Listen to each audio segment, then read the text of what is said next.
আসসালামু আলাইকুম রহমতুল্লাহ। কলেজের বন্ধু আপনাকেই বলছি, আসেন আমরা একটু তালিম করি। আজকের তালিমের বিষয়বস্তু হচ্ছে নীরবতার উপকার সমূহ, চুপ থাকার উপকার সমূহ। আসেন একটু ধৈর্য ধারণ করে ভিডিওটি দেখি, খুবই ছোট্ট ভিডিও ইনশাআল্লাহ। আল্লাহ তাআলা বর্ণেওয়ালা শ্রবণ করনেওয়ালা সবাইকে আমল করার তৌফিক দান করেন, আমিন। প্রাজ্ঞ ব্যক্তিগণ বলেন, নীরবতায় ৭,০০০ কল্যাণ নিহিত আছে। ৭টি বাক্যে এর সারোচ্চার তুলে ধরা হলো, যার প্রতিটিতে ১,০০০ কল্যাণের প্রতি ইঙ্গিত রয়েছে। ১ নম্বর, নীরবতা হচ্ছে ক্লান্তি ও শ্রমশূন্য ইবাদত। সুবহানাল্লাহ। ২, নীরবতা অলংকারহীন সৌন্দর্য। ৩, ভয়ের কারণ ছাড়াই ভয়।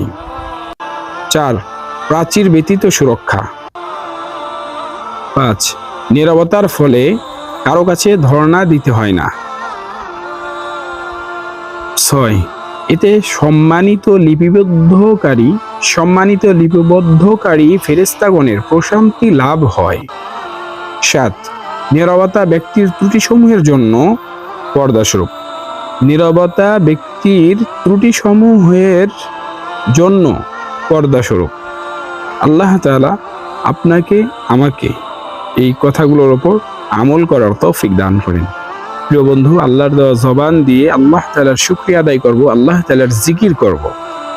আমরা যদি বেশি বেশি সর্বদাই জিকির করি তাহলে কি হবে? মৃত্যুর সময় এই জিকিরটাই বের হবে। সুবহানাল্লাহ। আল্লাহ তাআলা আমাদের সবাইকে বেশি বেশি জিকির আজগার করার তৌফিক দান করেন, আমিন। আসসালামু আলাইকুম রহমতুল্লাহ। ইসলামিক চ্যানেল নবীর ওয়ারিস KM আপনাদের দোয়া এবং ভালোবাসা একান্ত কাম্য।